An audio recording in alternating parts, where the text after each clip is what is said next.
Unmasking the Covered Me podcast. UTCM was birthed from me realizing that there is a greater me on the inside of me. The phrase, there's a greater you on the inside of you, means being above normal, understanding your worth, and being confident in knowing who you are. But the first person who has to realize that there's a greater you on the inside of you is you. In life, we all go through stages of the good, the bad, and the ugly, which leads us to our purpose and promise. UTCM is a platform where you get... I'm so sorry. I didn't hit something and I wasn't supposed to hit it. But we here. We here. We here. I don't know what I just hit on my phone and it made it go off. It's all right. Well, hey y'all. Hey. The day is finally here. Woo-hoo! I'm so excited. I have none other, Sylvia Kearney, the pastor, my leader, my spiritual mother, all in all, just a beautiful soul. I don't feel like there's enough words in a dictionary to really describe how much I love you. Aw, thank you, sweetie. I love you too. I really do, Mom. I really, really do. I really, really do. You have definitely been a huge part of my life and my journey too as well. A big part of the reason why Steve and I are still standing strong 8 years too as well. So I just I appreciate you. I really, really do. And I just I thank you for your willingness to come on, because again, I always say that unmasking yourself is not easy, especially, let alone doing it on your own, doing the work by yourself, but then deciding to do it in front of people, right? In front of the world, because we have no idea who may watch this podcast. Absolutely. Right. So I just thank you. And I honor that you were willing to come on, to the podcast tonight. So I'm glad to be here. Thank you. Thank you. I wish I knew how to sing, but I don't. But she does. I don't know. She may take us out with a song later. We'll see. We'll see. If I'm not crying or passed out somewhere in the corner. Oh yeah, I forgot to get my tissues. I usually always have my tissues next to me, but I forgot. But all right, whatever.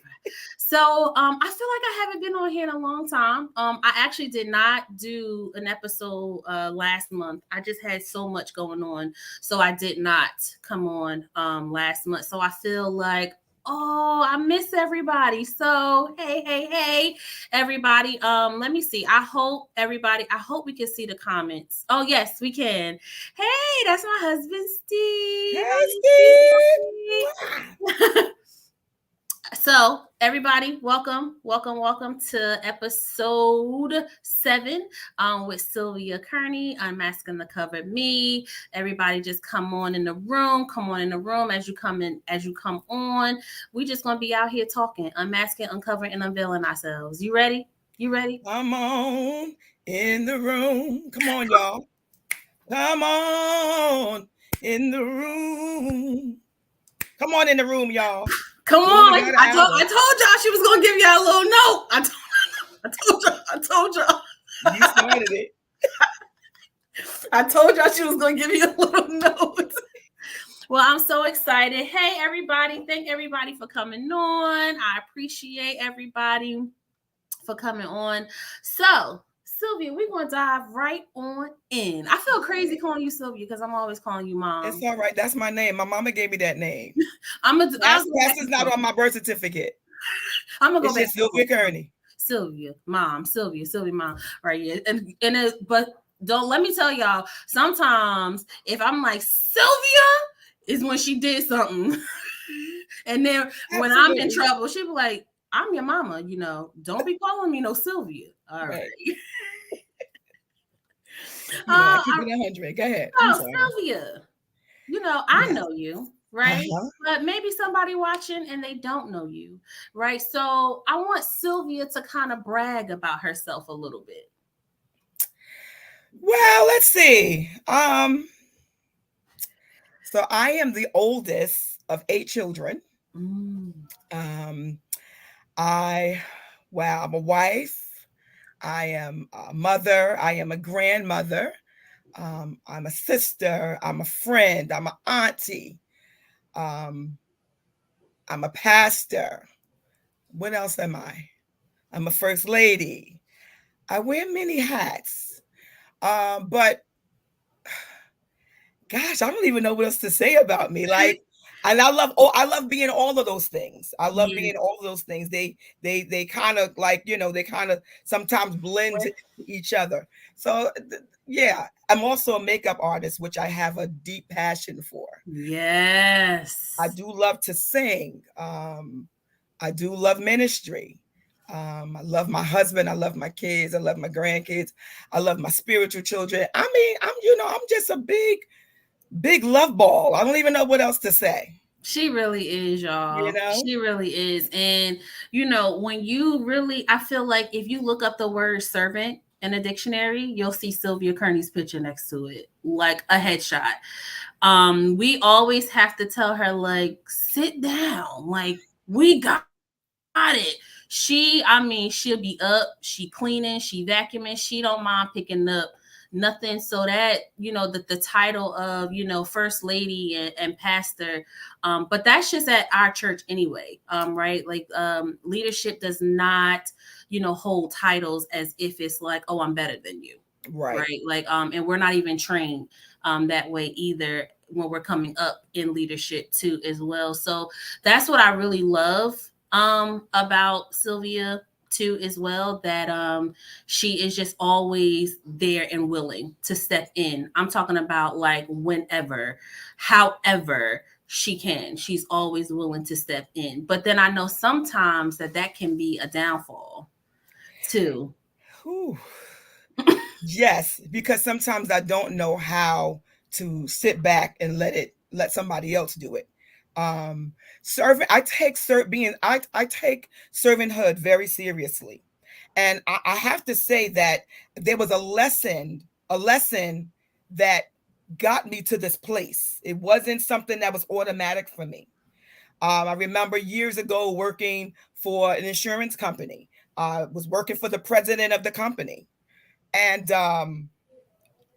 after a while, he left the company. And basically, I could have been out of the job because he left and went to another department in another state. And like I said, by way, I should have been without a job. But I was offered a job for a vice president. And I kind of felt that was beneath me. And even though I Mm, didn't say it, I my body language told it. And a good friend of mine by the name of Yvette Whitehurst had a nice conversation with me concerning that. And what she said was, she said, I don't care if the person cleans the toilet. I don't care if they mop the floor.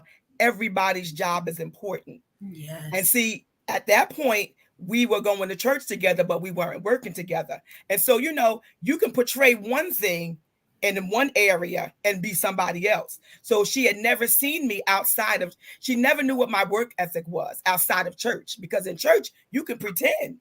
But when we got to that job, the real Sylvia came out. And when I got Mhm. called on it, I said, God, you ain't never got to show me you never have to make another example of how we're supposed to be humble and serve on whatever capacity. The Yeah. job that I have now, I said to the CEO, I said, if you want me to wash dishes all day, making the type of salary that I'm making, I'll do it, because nothing is beneath me. Yeah. I still clean the toilets at the Church of the New Covenant. I still vacuum. And so when people try to take that from me, I'm like, no, because that keeps me humble. Humble. Yeah. Nothing is beneath me. Nothing is That's beneath me. good. That's good, because it's not even just like you said, not just in church, right?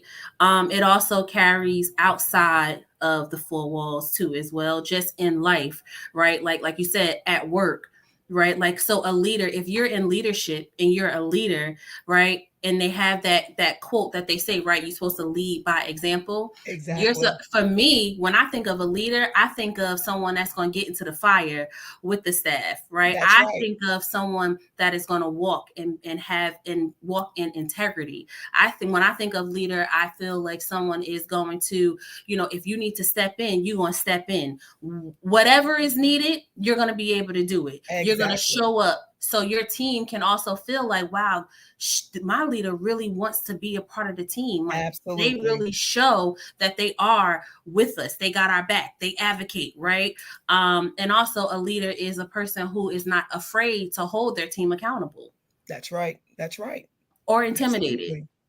Absolutely. Absolutely. So leadership is not just, like you said, not just, at church, but it's just life. It's with you. When it's in you, it's in you. It shows Absolutely. up. Absolutely. It shows And, up. it takes lessons to, God gives us lessons, to show us sometime where we're not. Yeah. Sometimes we think we're there, and he shows us lessons where you realize, wow, I didn't realize I felt that way. I didn't realize I was doing that. So yeah, that was a great lesson. And I don't have to, let me tell you something, certain lessons we don't always learn. So there's always a makeup. Certain lessons when we learn, we don't have to worry about a makeup because we got it the first time. Yeah. Yes. That's good. That's Yes. good. So I know we started already diving on in, right? So I always ask all my guests this question, right? How did you feel about the questionnaire? Whoo! So listen, I opened up the questionnaire at work. So for future guests, do not open up the questionnaire when you're at work. Okay, be in your private time in your prayer closet. Bring your laptop in the prayer closet because you're gonna need it. I opened it up at work, and as I begin to really hear the question, I'm telling you, a lot of stuff just came flooding back, and I became so emotional at work. And I got to a certain point in the question, and I said, "Oh no, not right here. I'm at work." So I literally closed up the application, and I said, I will take care of it in a few days. And so, yes, because it brought me back to that place. Like I said, it became very emotional. And I used to think because I became emotional, maybe I wasn't over it. That's not true. Right. That's still a part of my heart. Mm-hmm. And sometimes we need those things in our heart to remember. So when we have to minister, that we're ministering in victory, not in defeat. We're ministering in victory, but sometimes we still have to remember how it felt. Yeah. We still have to remember how it felt. And so when I finally answered the questions, I was like, wow, thank you, Lord. I actually made it through. Because again, that was part of my heart. And I could tell you, this stuff happened years ago. And to me, sometimes when it feels like it just happened yesterday. So yeah. Yeah. That was that, I was sharing with you last night when we were talking, just in preparation for this evening. And I was just saying, I remember when I had to answer the questionnaire, because originally I had sent it to Pastor Lavelle just to get her insight and her input. And she was like, these are good questions, but have you even answered them yet? My. I was like, ooh. I didn't. So when I had to answer those questions, it's something about putting it in black and white and really like sitting in the moment. Absolutely. Right. And I remember just kind of like just sobbing and just letting the tears like flow, because first of all, I just couldn't even believe that I was willing to even share what I was sharing, and then writing what I was writing, and then understanding that I'm still here. I'm still here after all of that I just wrote. I'm still here. Yes. So even now to this day, when I write in my journal, I find myself, like the other day, I found myself kind of like just as I was writing, I just allowed really just the tears just to kind of flow.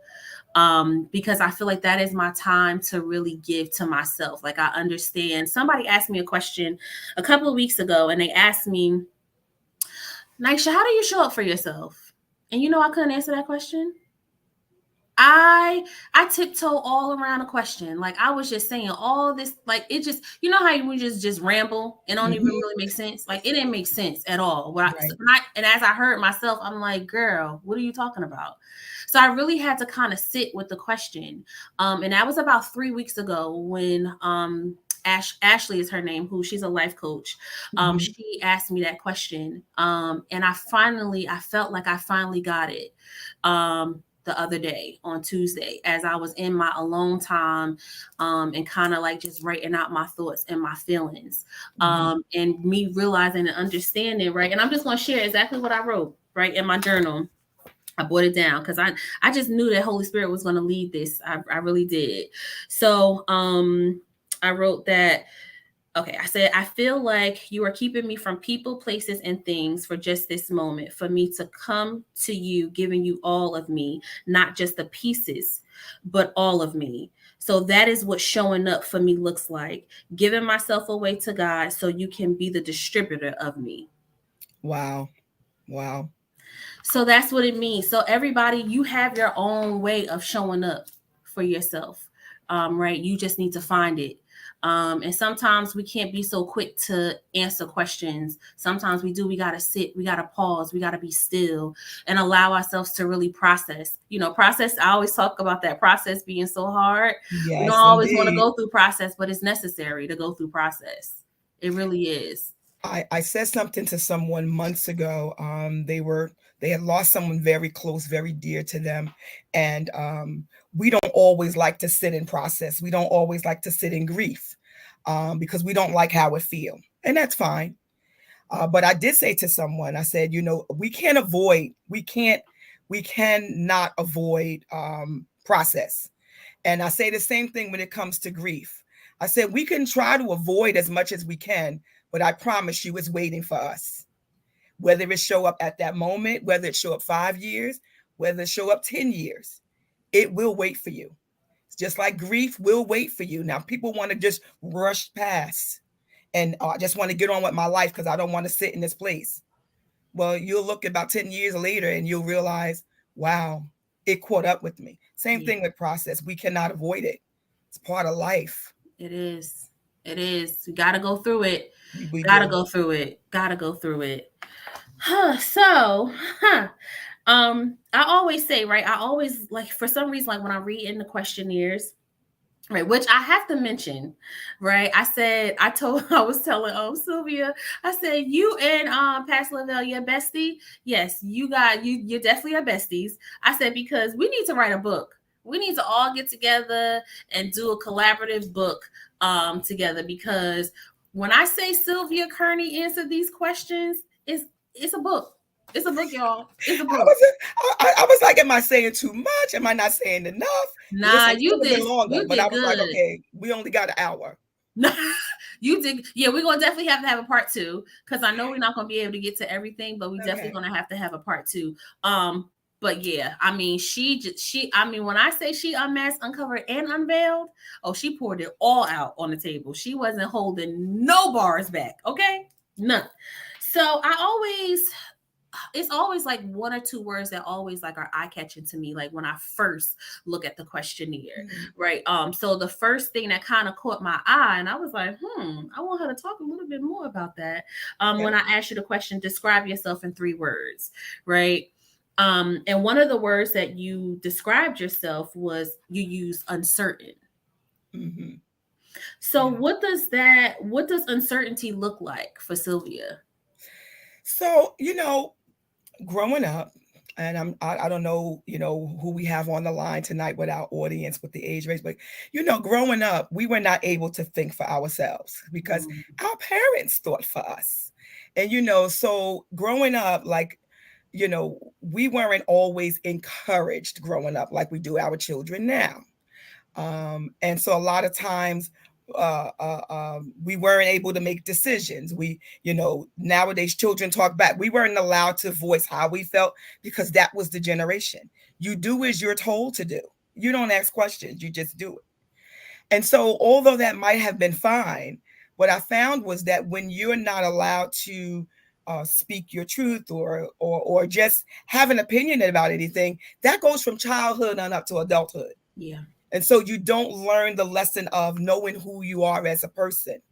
And what I found is that even as an adult, I wasn't comfortable with making decisions because decisions were always made for me. I mean, of course, as a child can't make decisions, but that kind of went on from childhood to the adulthood. And somehow I just found it hard to kind of move away from that. So it's like I felt like everybody made decisions for me. And I was pretty much okay with it. And I think as life goes on, it's kind of like I always felt like my decision about anything didn't matter. I felt like, well, you don't know what you're talking about. And so a lot of times, again, I looked to other people and how they felt about things and what they thought about things and what their thoughts became my thoughts and their decisions became my decisions. And I wasn't a whole person. And so when I say uncertain, even now, sometimes I struggle with what Sylvia wants and what Sylvia likes. And I can want what I want and like what I like. But sometimes in my head, I'm like, all right, what is my husband going to think? What is my children going to think? What are my friends going to think? So it's sometimes I just was not or am not in that place because, listen, children can be brutal. I'm just going to use my girls. And I don't know if they're watching. I like certain things I do like. Right. I like long and flowy outfits and stuff. But, they would say to me, Mom, they make you look very heavy. You need something form fitting. So in my mind, I like what I like, so I used to open my closet on a Sunday morning and I felt there were 5 people talking to me about what I should wear to church. Like, wow, like, why are all these people talking in my brain? And I had to shut it down. And for the most part, I'm better, but I can't say I'm fully better about it. Because at times there are opinions that do matter. But I have to say, Sylvia, what matters to you? Yeah. So when I say uncertain, like I said, I can't say, oh, I got it all together now, because there are times I don't. Right. Yeah. I can agree with you on that too, especially like with growing up and not really having a say and not really having a voice, and really kind of feeling like, I had a muzzle, right? But it was also going to what made everybody else happy, right? Which is that people pleasing. Absolutely. Right. Because my thing is, if everybody else is happy, then, then that means that I'm good. Right. But I had to actually unlearn that, and I had to deprogram myself. But it didn't happen until like 2020, 2021. Right. So now I'm full grown now. Right. And now I'm still trying to learn and deprogram myself from people pleasing. Right. And sometimes I still have to catch myself like, wait a second, Naisha, wait a minute. That Are part. you doing this for you? Are you doing this for everybody else? Right. Like, let's decide here. Right. So I do have to do those self-talk talks. Right. And then also, like you said, too, silencing those voices, because those voices, like when they get the going, they just get the going. Everybody talking at the same time. And I'm like, wait a minute, like confused. Right. That part. And then I have to fight with, once the voices are silent, then I have to say, okay, are you being selfish? Because now you just want what you want. So like you said, that we have to retrain. Like I said, some people, they already there, and I applaud them. Yeah. But sometimes that's still my struggle. Still my struggle. But like I said, sometimes even when it comes, to buying things for me, now I think I've gotten a little outrageous with buying things for me. So I think I need to kind of like pull back a little bit, because, for years it was all about everybody else. Now I think, all right, okay, you're going a little overboard now. Like, let's bring it in. Let's bring it in. But, But yeah. So like I said, it's silencing those voices. And I can't even say, because I know my bestie talk about the committee of, what did she always say? The committee. Oh gosh, I always get The it committee wrong. of idiots or something, twice the idiots or something. So Yes. not, they're not necessarily idiots. It's just more so, Sylvia, what do you want? Yeah. What is going to make you happy? Not your children, not your husband. What makes you happy? And that's what it comes down to, because that whole people pleasing thing, that has been literally my whole life.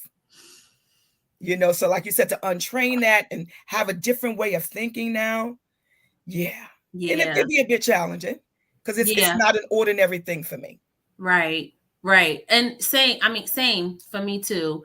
And that, so I feel like that's what it's all about too, as well, right? Because I feel like people can think, right? It can be a misconception of what it is, right? When you say unmasking, right? Like unmasking the covered you. And what does that really mean, right? It does not mean that you have it all together. No, it doesn't, right? Because once you unmask one thing, then there's something else that is going to be unmasked. It's and layers. Then there's something else. Like there's right. So for me in my head, I'm like, and that was my own detriment.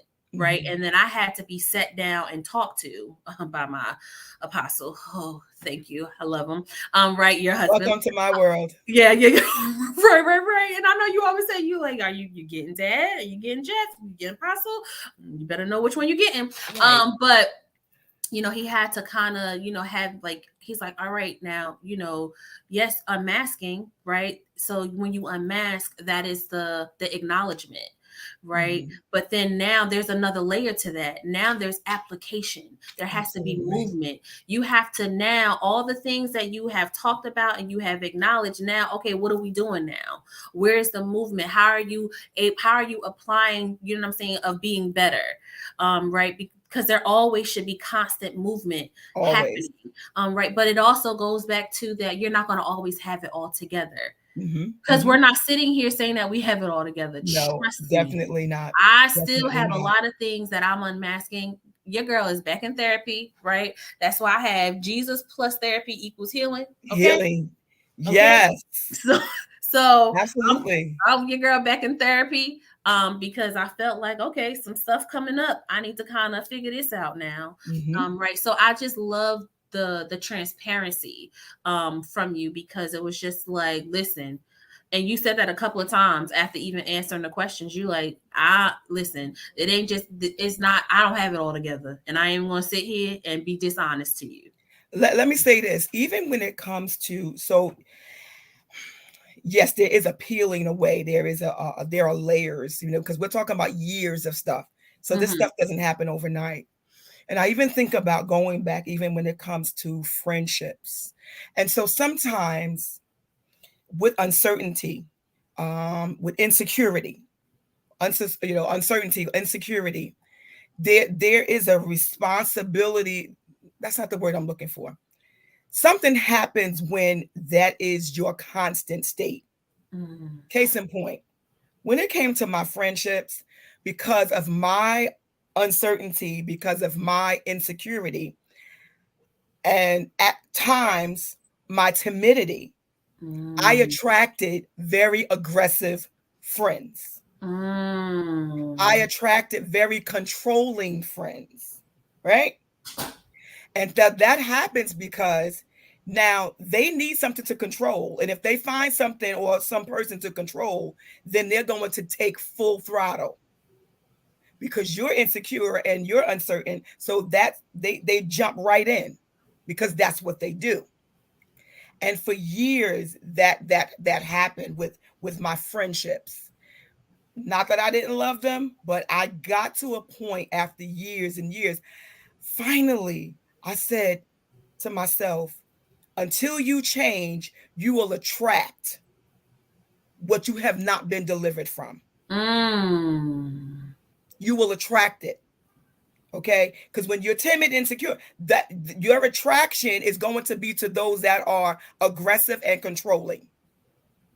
So when Mm. I got tired of being controlled, when I got tired of people saying what they want to say and doing what they want to do and acting like I wasn't there, I realized they were not the problem. I was. I'm Mm. the problem. So now you got some decisions to make. And when I finally realized and said to myself, I saw, and I think one of the awakening moments for me was in my own daughter, my oldest daughter. I was just And going to ask you to talk about. yes, when I saw the trait in her, I began to fuss at her. And Mm. good old husband Jeff said, until you change and see she sees the change in you, this is what she's going to be like. And that Mm. scared me because I didn't want her to go through the hurt and pain that I went through when it came to friendships, because I wouldn't open up my mouth. I had friends tell me we had to leave you for a season because we didn't know who you were when you were around certain people. Because Mm. if the person said the sky was green, you knew it was blue, but you said it was green just to save face. So we could not be around you because you weren't your true authentic self. Mm. So that bothered me. So I knew there was some. I could sit here and blame people all day about what they did and what they said and how they said it. But the problem was I had to get me together. Yeah. And when I realized who I was, when I realized Sylvia has a voice, those people literally started leaving my life. And I was Mm. not mad. I was Mm. not mad. So now I have now healthy relationships. Yeah. And we can agree and it won't be a problem. If you say something, oh, that all right, well, I don't agree. And we are right with that. Right. I'm okay with that. But Yeah. that had to be my decision, because whatever you're not delivered from, you're going to attract that thing. And I couldn't take it anymore because it was too much abuse, verbal and emotional and mental abuse in relationships. Yeah. And it was called friendship. And I couldn't do it anymore. I couldn't Yeah. do it. So I had to change. Right. And you had to be the change in order I for had it to to be the change. change that I had to be the change. And Yeah. now that daughter of mine, my God, whoo, God, sometimes I just sit and listen to the conversation. I'm just, whoo, you know, like I kind of like feel like I'm living vicariously through her, because certain things I can't say, I'm like, But whoo, she said all for you. She said all for you. We're not a problem. exactly, like We're not ditto, a problem. but now I don't have to worry about that because I have healthy friendships now. Yeah. We can argue, we can disagree, and we still friends. And Yeah. that is so important to me. I got my bestie, Lavelle, and I just listen. We don't agree with everything. We don't agree on everything. But Yeah. guess what? At the end of the day, we good. We Yeah. good. That's a good thing though. To what's that saying? We could agree to disagree. We can agree to Right. But disagree. then we can, we could pick right back up. All right, well, we after we done finished that, what we eating? What But we what gonna I make for realized, dinner? but you know what I realized a lot of times, and it was so funny because I was listening to Joyce Meyer this morning, and what she said was so key. She said, because if people are dealing with a spirit of rejection, Mm. disagreement is traumatic for them. When you disagree with them on any level, it becomes an offense. It becomes a real problem because they've been rejected so long. And so, like I say, I'm just grateful to God for a healthy relationship. I'm Yeah. telling you, relationships. Yeah. I'm grateful. I'm grateful that I don't I have was to just go getting and ready do to that ask again. you, too. That's kind of like a good segue because I know also too that sometimes a lot of like the insecurities and just how you deal with certain things too as well. It can stem from rejection, right? So, do you feel like rejection was a challenge too as well, like in the relationships that were kind of like toxic and they weren't not good for you? Yes, because okay, so growing up, it's like that whole I want friends, I want friends. And Mm-hmm. so in order to have friends, now, I'm gonna do whatever I need to do to have friends. Right. You know, um, um, I think one of the major things, and it's so funny. Like if you asked me what I had for breakfast yesterday, I couldn't tell you, but I could remember this pivotal moment in my life when I was in 7th grade, and there was kickball. We were having, in gym, and we had to pick teams. Okay, and I was kind of, I was always the chubby, awkward girl. And I remember, they had two team captains, and everybody had to pick from everybody. And everybody got picked, and I was the last one. And I was, of course, because now I was picked because of default. And I felt that like, oh my gosh, like that was I'm sure there were other times that I might have felt rejection, but that one thing stuck out with me. Yeah. That nobody really wanted me, but I had to be on the team because there was nobody else left. Yeah. So rejection, I mean, it starts off as a seed and then it grows. If it's not uprooted, it's going to grow, and you start off with a seed, and then you got a plant, then you got a bush, and then you got a forest. Yep. So that was it. When it came, even growing up with my mom and dad splitting, divorcing, a child feels like, was it something I did? So you felt like, wow, like that was part of rejection too. Yeah. Like, wait, I'm not good enough. Why did you leave? What's happening here? As a child, you don't understand that. So you take on that. Like you think it's your fault. So yeah. I know that was for me too. Like when my mom and my father, weren't together, they were as individuals, they were already going through whatever they were going through. But I always felt like, well, I could just be better. Right. So I'm going to try my best. I'm just going to, I'm going to keep trying to do what I need to do, and then it was just kind of like, it was only detrimental to me because here I was trying to be something and be someone for these two individuals that just, they didn't want to be together anymore. But I thought with me being better, me doing more, it'll get them back together. Not understanding then, no, it was a done deal. They actually needed to separate because it wasn't healthy. It wasn't healthy. You don't understand as a child. You don't. You don't. So, and I feel like even till, now, I find myself still having a hard time with rejection. And, I've communicated that with Steve too. Like if we have a disagreement, and he go on his way to have his moment, right? I'm in my head, I'm automatically like, oh, see, he don't want to be bothered with me. Oh, will he leave? Is he going to leave? Like, so and all that's from my childhood. Oh, absolutely. All that is from my childhood. So my thing is, I had to learn that I can't project those feelings off of him because he's having a moment. Like that's his moment. You got to have his moment. Right. You have your moment. That doesn't mean that, you know what I'm saying? Like he's rejecting you or he's leaving you, but that's something that I have to work through now. And I didn't understand that though at first. And I feel like that's what really kind of hinder our marriage in the beginning, because for me it was just like it was all about me. Like, no, you shouldn't be rejecting me. I'm good. I'm a good person. You shouldn't reject me. I do everything right. Not realizing like, no, but those are your feelings. That's something that's a trauma that you went through. Now you got to work through that trauma. You can't put that trauma off on him. Well, you talk about marriage and I I was the other way around. My thing was, what? I was just going to walk, for no real good reason, because my thing is I'm going to reject you before you reject me, because, didn't see a lot of healthy marriages growing up, and so, if I felt there might be a disagreement, then I'm going to be the first to walk.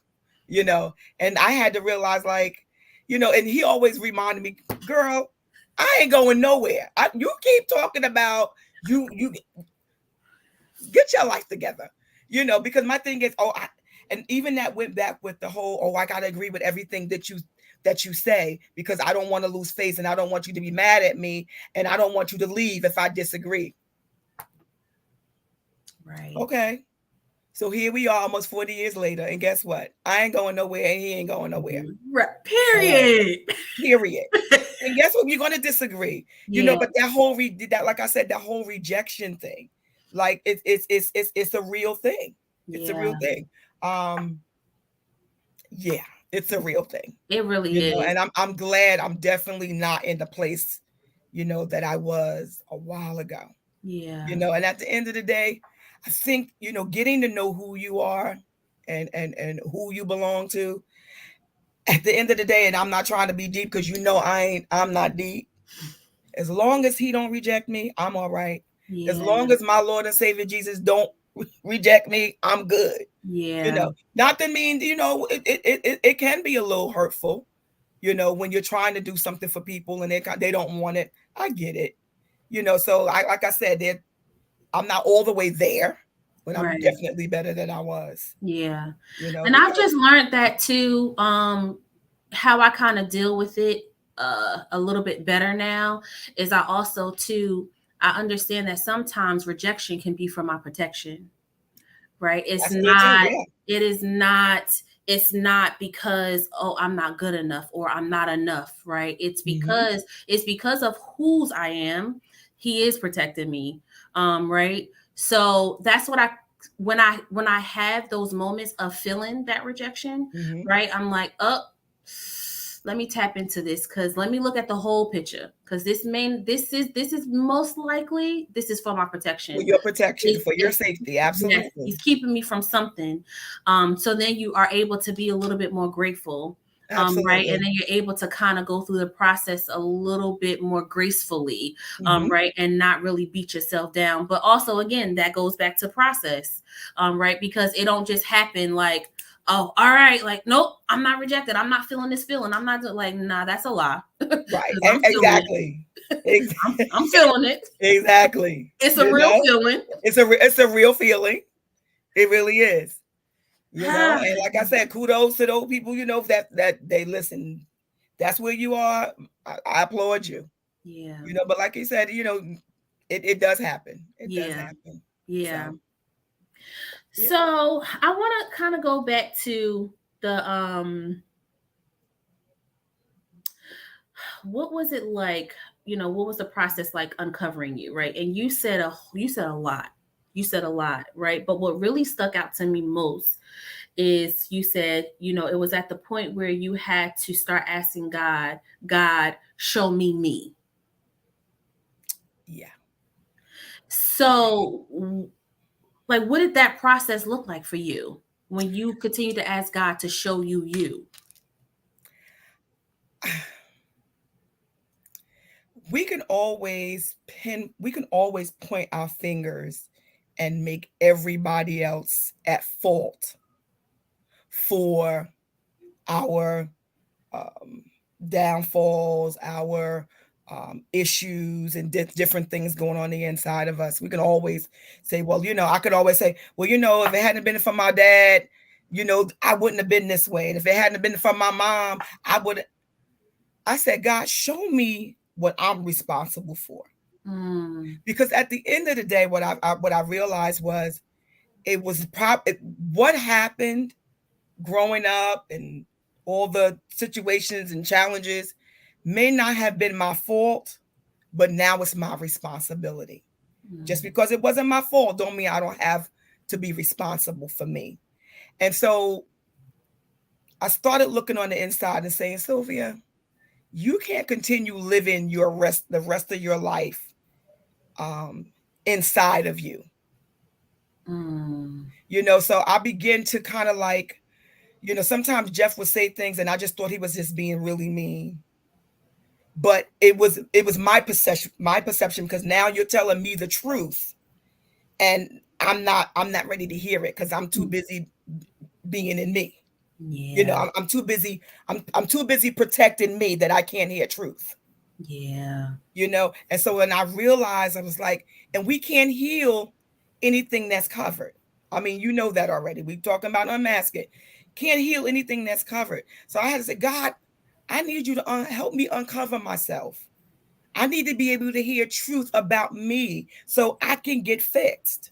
Yeah. Yeah. And so when I realized, I was like, and we can't heal anything that's covered. I mean, you know that already. We're talking about unmasking. Can't heal anything that's covered. So I had to say, God, I need you to help me uncover myself. I need to be able to hear truth about me so I can get fixed. Because if I keep hiding behind things and hiding behind people, I'm never going to be who you call me to be. I'm never going to be the true Sylvia. So now I got to take truth. Somebody once said to me, you know what? We can't, back in my old church. Oh, don't say that to Sylvia because she everything makes her cry. Well, at that Mm, point, I was okay with that. I was okay with you not telling me certain things because it wouldn't make me cry. But right. eventually that became to people who I was. And so therefore people I wasn't getting truth. You Mm, get to the point where you get tired. And I'm like, you yeah. know what? I'm sick of myself. I'm sick of myself. So now what do I have to do? Now I have to live it. We've been talking about that online. Now you got to live in this. Yeah. Do you really, really want to be uncovered? Okay. So let's start with the small. Let's start with the small stuff. Okay. Um, forgive yourself. Mm, Forgive yourself. Tell the 50-year-old you, tell the 50-year-old now that the 15-year-old, the 17, the 18, the 20-year-old, they're not responsible for that right now. So I had to first like it's you forgive yourself. yeah. Because if you don't, you can't move on. Yeah.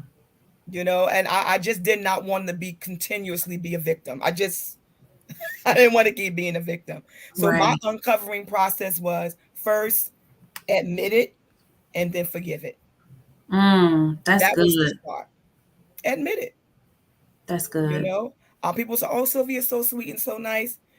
No, I wasn't always so sweet and so nice, and at times I'm still not sweet and nice. Right. And it comes out, and I'm okay with it. It does.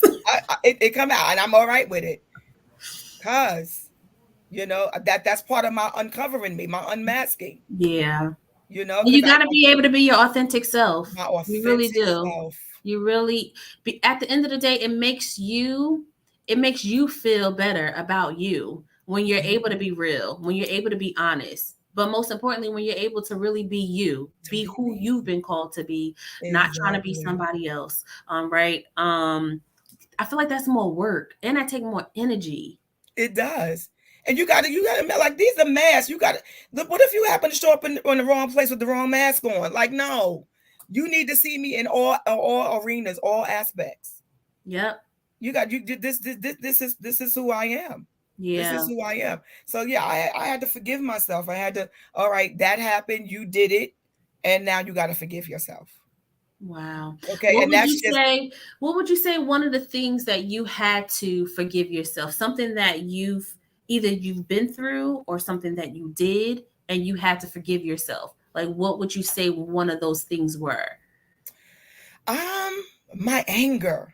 Mm, People don't, I don't know people. I've dealt with anger for a long time, and when I say anger, anger in the verbal abuse growing up, the emotional abuse, and even when it came to my children, if it had, I always tell them to this day, y'all better be grateful for Jeffrey Bryan Kearney because I always tell myself, y'all probably would have been better kids if I had been able to handle y'all the way I wanted to handle you, because that was the way I was handled. And I think I turned out okay.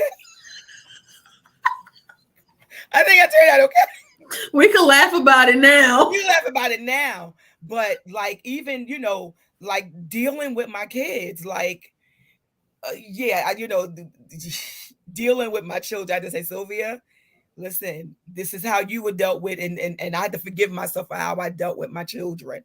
I Mm, had to forgive myself, even when it came to my daughter. When she's sharing things about herself, and I'm not speaking to her because this is not how I raised y'all. I was raised in the church. How dare you go out and do this and go and do that? What is the church gonna?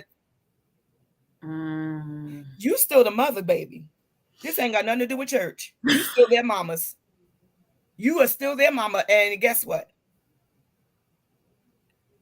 To heck with church and everybody else. These are still your babies. And I yeah. had to forgive myself for my behavior when it came to my kids. But they still Mm, my kids. right. They still my kids. That was one. I think that was one of the major things I had to forgive myself for, how I treated them. Yeah. You know, especially my daughter Erica, how I treated her. Yeah. Like you are still her mother. And that altered our relationship, which bothered me for a long time. But at Mm-hmm. the end of the day, we good now. But I had to forgive myself that's how you treated your daughter. Yeah. Because that's how what? No. That ain't that it listen, that might be how church treat people, but that ain't how God treat people. Yeah. I had That's to forgive good. myself. I had to forgive myself. That's good.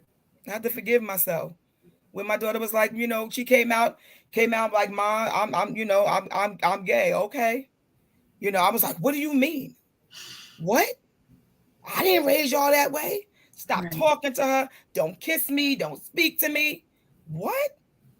I Mm. think I lost my mind Right. at that moment. I lost it. Yeah. And thank God it didn't take years for me to come back from it. It took a few months. I had to ask her to forgive me. Because guess what? You still my baby. Yeah. You my baby. God trusted you to me and Jeffrey Brian Kearney. Yeah. And we gonna love you no matter what. Yes. We gonna love you. My daughter. I'm pregnant. Okay. We gonna y'all our daughters. All of my daughters. Listen, our children have issues. So Yep. at the end of the day, when they come to us, they don't want the pastor. They don't want the prophet in the event. They want mama and they want daddy. I had Yeah. to forgive myself for how I Mm. treated my kids. Wow. That was a major thing for me. Yeah. Wow. Yeah. Yeah. And And if I could add one more thing, yeah. I think that was definitely on my top list. And then even when it came to my mom, my Mm. mom being sick the last several weeks or several months of her life, and I had to forgive myself because I have on my dad's side of the family a very close knit. Mm-hmm. And when one is in the hospital, everybody's at the hospital. They are never left without anybody being at the hospital. And so when my mom got sick, we me and my sisters were there, but I couldn't always be there. And so I remember the night that the night that my mom died, of course, she was by herself at the hospital. And I remember talking to my grandmother, and my grandmother, the first thing she said, and she didn't mean any harm, but she said it and it bothered me. She said, was she by herself? That ripped my heart in two. Mm. That ripped my heart in two. She's gone on to be with the Lord, but that ripped my heart in two because I felt like maybe that I was responsible. Because Mm. when she said, wasn't nobody was in the room with her? No, we Wow. weren't there. And so I had to forgive myself, like, it's okay. Mm. It's okay. Because guess what? Like, some people's they died alone. Well, guess what? Two people ain't dying at the same time, so they are alone anyway. Mm. And I hope that's not sounding harsh, Right. No. but that bothered me because I'm like, wait, maybe I should have been there. But I wasn't, and she didn't require that. And we took turns going to the hospital, and she knew we had lives and we had husbands and children to care for. It was never her thing where y'all gotta always be here with me. So Yeah. that wasn't, like I said, she didn't mean any harm because that's something that they still do to this day. They make sure that who's in the hospital, they're never by themselves. But that bothered me for a long time. I had to forgive myself. Like, it's Wow. okay. Right. Because you was carrying that I was carrying that. as if it was your fault. You Yep. should have been there. I Wow. should have been there. That's a heavy weight to carry. It was. That's a It heavy was. weight to carry. But I had to because life is moving. I Yeah. had to move on. I have a whole life ahead of me. And I said, Sylvia, nope, you got to keep moving. Yeah. You give yourself and go on. Yeah. It goes back to the you making a choice. You making a choice. I just keep Absolutely. seeing that same. I keep like seeing a image of, you know, you just at the end of the day, you have a choice. God gives us all free will to Mhm. either evolve or remain. I feel Mhm. like I keep seeing like the two roads. Like you choose and you decide which road you want to go down. Do you want to remain stuck into this sunken place, this feeling, this grief, or do you want to evolve? I'm gonna go through it. I'm gonna go through it. I'm gonna Mhm. forgive myself. I'm gonna acknowledge it. I'm gonna go through it. Mhm. Um, Absolutely, yeah. it is a choice. I know you've heard this story. I said, I asked God. I said, what is the difference between a victim and a victor? I Mm, said, and He gave me the example that you can have two people on the highway in a car accident, and they both, the arm is broken, the eye, the eye socket is the eyes hanging out the socket, the foot is the got all this damage. And when people come by and it's like, oh my gosh, can I help? The victor says, yes, I need your help. And so they're put in the ambulance and they're headed to the hospital because guess what? They want help. yeah. When they get to the hospital, everybody's working on them and they're allowing people to work on them so they can get help. But then you got the other person who was in the accident on the highway and people driving by. Oh my God, look at you. You look a mess. You need help? No, I'm all right. Are you Mm, sure? Because your leg is broken and the eye is hanging out. No, I'm good. Because mm, you want to be a victim, because you keep attracting all the attention. You got to make a decision. So you gonna stay, you good with staying the victim. And I wasn't good with staying the victim. I need help. So I'm on my way to the emergency room to get some help. yeah. Because it is a choice. Yeah. You can stay there and revisit the scene of the crime 1,000 times. And you're gonna be 1,000 times still a victim. Yeah. Or do you want help? So let me take my tail on to the hospital and get bandaged up and look crazy for a minute, but at least I'm healing. Right. It's still a choice. Yep. And going through that process, Absolutely. going through that healing process. I did have another question. Oh my goodness. I mean, Sylvia was like, she was really transparent. For real, for real. I just love the transparency. And you talked about like you're still learning about balance, right? In Mm-hmm. all areas. And you're not quite there yet, right? So for me, right, I'm like always try to figure out like how can I balance, right? Like, and I in my head, now this is just me, this is Mm-hmm. Naisha. I don't really have the formula yet for balance at all. Like I'm still trying to, I got so many different notebooks, I got planners, and I'm trying to keep up, and it's still it's just it's not working for me. So I was like, oh, I feel her on this one. I feel her on this one, like completely and Mm-hmm. solely, because I don't know. I just don't know what the formula is yet for balance. I I don't don't know. even know if there's a formula. I don't know if there's a formula, but I will say that I think everybody has a different formula. So between work and ministry, um, work in ministry and wearing all these hats, I just personally feel I need four vacations a year. If we're gonna make this balance out, and I'm not getting 4 vacations a year. So that there's the unbalance for me.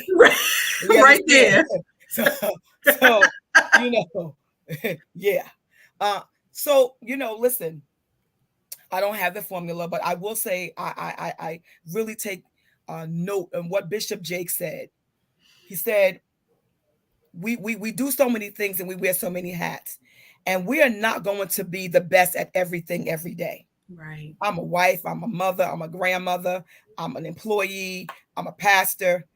And one of the things Bishop Jake said that I love, he said, you're going to fail at something. But Mm-hmm. the trick is not to fail at it every single day.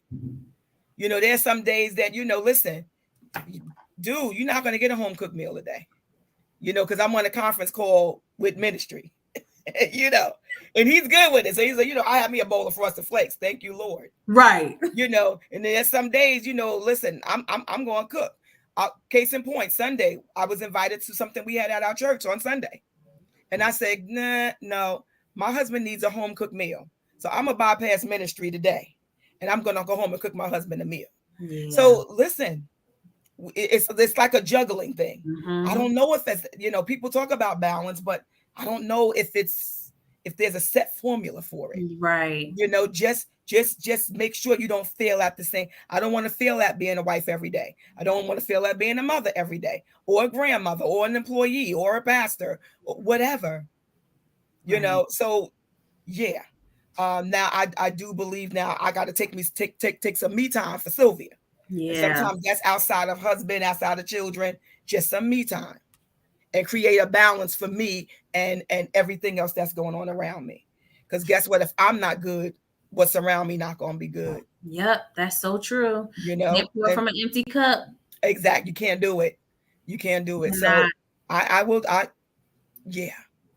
I'm learning that even now. I'm coming in, even I just turned 60, y'all. Hey, 60 in the house. 60 is the new 40. So anyway, I'm realizing now there is just some things that maybe everybody, include, my husband, kids, may not want to be a part of. And I'm okay with doing it by myself. Right. Everybody say happy birthday to Sylvia. Thank you. So I'm learning, what is it that Sylvia wants? And that sometimes it can sound very selfish. But guess what? Happy wife, happy life. Listen, if I'm good, everybody gonna be good around me. But if I'm not in a good place, it affects a lot. It does. So sometimes, like I say, I got to take that selfish time. Yeah. And figure out what's good for you. Yeah, I agree. I agree with that. Well, our time is up. It's up. It is already. That's crazy, right? But well, for me, I can never leave off without going over the hashtag, right? Which this is actually one of the hashtags that I write to as well. Did you you remember what you wrote?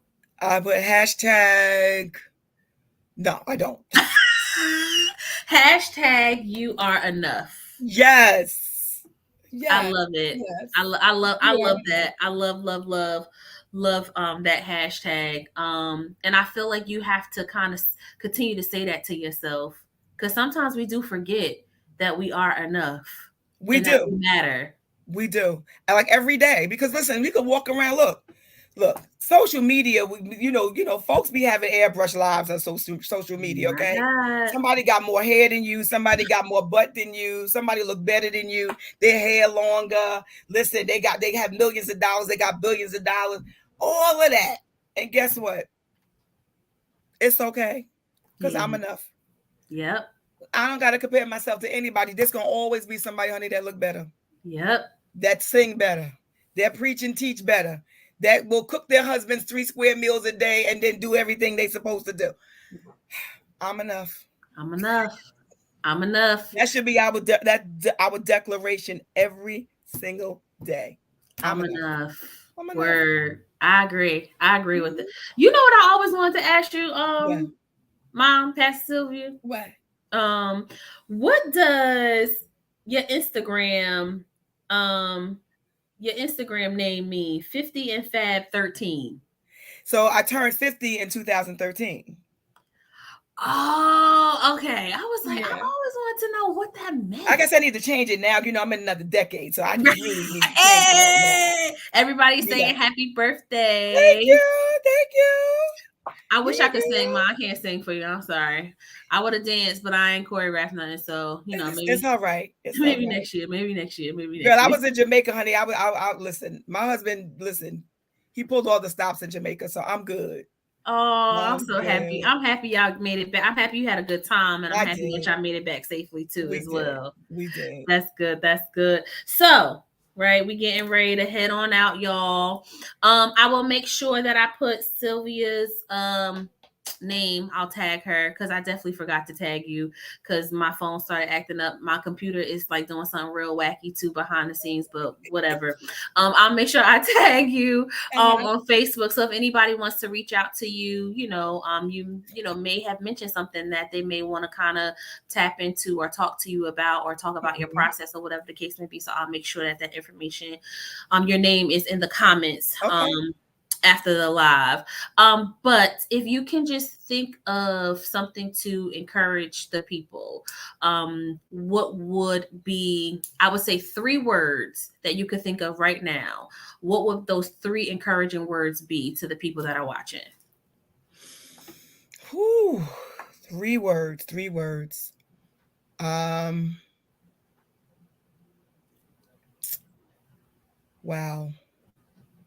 I'll just say, gosh, that's hard.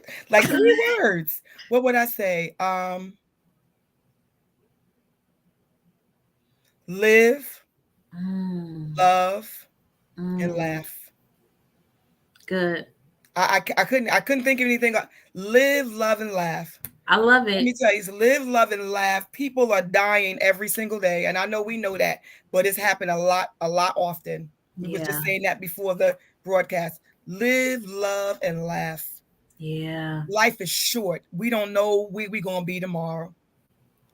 Listen, it ain't that. Listen, maybe for me, I can say it ain't that serious. It's life is listen. The fact that you are still here is enough. Yeah. So guess what? Stop existing and just live. Live with intention. Live with purpose. Love, love, love, love, love, love, love. Listen, love, love, love. Okay, and make sure that no matter what you go through, laugh. There's always, if you gotta laugh at yourself, laugh. Live intentionally, on purpose, love unconditionally, and make sure you laugh. I love it. Drop mic. That's it. That's it. I love it. So thank you so much again, Sylvia Mom. I appreciate you so much. Definitely got to figure out how I'm gonna get everybody back on again. I feel like I just want to bring everybody back. Because we did not touch a lot of stuff. I still want to kind of tap into some stuff that we did not touch, but I just want to thank you again. I'm just so grateful for you. If y'all didn't know too, her daughter Erica was my first guest this year in January. That's her daughter. And then her husband, who was also my apostle, my bishop, dad, all that good stuff. He was in March. So now you got the wife. So maybe, that would be a good episode if all 3 of y'all could be up here. What? Please, first of all, folks need to put Pampers on because they're gonna be peeing on themselves from laughing.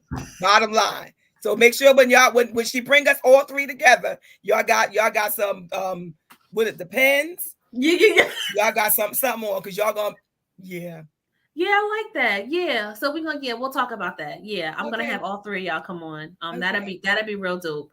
Okay. All right, y'all. So everybody have a great weekend. Be safe out there. I know it's supposed to be bad weather tomorrow, but enjoy y'all weekend. I love y'all. Be safe.